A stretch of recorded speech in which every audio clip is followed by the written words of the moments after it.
The moment the 2.8 livestream wrapped up, it honestly felt like Kuro just dropped a whole treasure chest on us. Because this update to the city set in Amber is way bigger than anyone expected for a pre-3.0 patch. The update drops November 20th, and everything they showed after that basically confirmed that we're going to be busy from day one.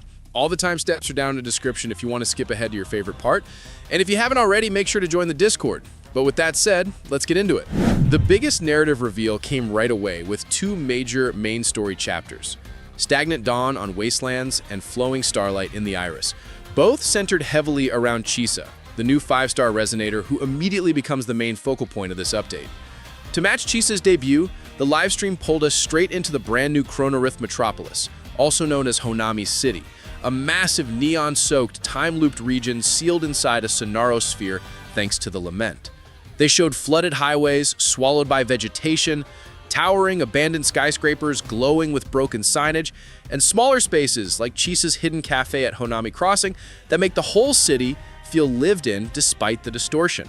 But as always, with a new region comes new ecosystem content, so we're getting multiple fresh echo species like Nightmare Baby Rose Shroom, Nightmare Tic-Tac, and Nightmare Dwarf Cassowary, plus a full Phantom Echo fight against the False Sovereign, which also ties directly into a new tactical hologram challenge built around one of the most intense boss encounters they've teased so far. And then came the update that had everyone talking, the Thread of Severed Fate SONATA set. It's a new 3-piece set with an effect tailored to Chisa, which states that inflicting Havoc Bane grants a massive 20% attack increase and an additional 30% Resonance Liberation DMG bonus for 5 seconds, instantly making it her best in slot. But the gameplay changes didn't stop at equipment. We also got a full breakdown of the negative status reworks, which might be the most impactful systemic update since launch. Havoc Bane now stacks 3 times for a total of 6% defense shred. Fusion Burst stacks to 10, detonating into a huge explosion. Some Glacio attacks will now apply a stackable effect that deals Glacio damage and also slows the target's movement speed, and once it reaches max stacks, the target will be completely frozen solid. An Electro Flare was completely revitalized with a stacking damage over time effect that peaks into a powered-up Electro Rage Burst, finally giving Electro the identity boost it desperately needed.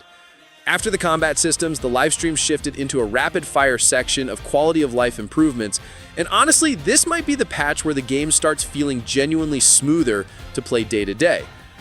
The biggest QOL feature, and probably the most celebrated, is the new Echo Absorption system that lets you instantly absorb every echo within a radius with just one click. Pair that with the new Auto Supplement system for ascensions, skill upgrades, and weapon enhancements, which helps you synthesize or convert missing materials automatically, and progression suddenly looks way less tedious.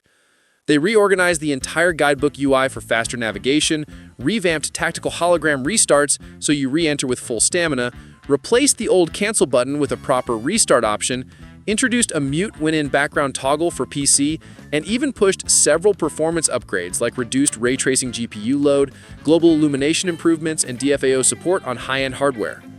The banner section was surprisingly loaded for a pre-expansion patch. Phase 1 features Chisa alongside Phoebe, while Phase 2 brings back Furlova and Contarella for reruns. Booling, the new 4-star, is featured on the second phase. They even slipped in a sleek new Zanny outfit, Downtown Repose, which looks like it's going to be one of the premium cosmetics available during the patch window. And finally, the livestream rolled through a full lineup of limited-time events designed to carry players all the way to 3.0. We've got the high difficulty combat event, Stranger Things in Honami, the Gifts of Amber 7-day login bonus, the rhythmic combat mode, Tactical Simulacra off Tune, the atmospheric exploration and photography event, Whispers of the Waves, the narrative-style Lolo campaign, Rising Anew, and the collectible showcase event, Search for It, Bits of La Roy, all staggered throughout the version to make sure there's always something pulling you back in. Watching the entire livestream, it's clear Kuro isn't treating 2.8 as a breather patch at all. This feels like a major tightening of systems, a big injection of story, a substantial new region, and a full suite of QOL upgrades meant to polish the game before the 3.0 era arrives. With everything they've laid out, the real question now is whether you're jumping straight into Chronorith Metropolis on day one, or saving every ounce of currency for whatever insanity 3.0 is about to unleash. But what do you think? Let me know your thoughts in the comments below. If you enjoyed this breakdown and found it helpful, make sure to subscribe for more.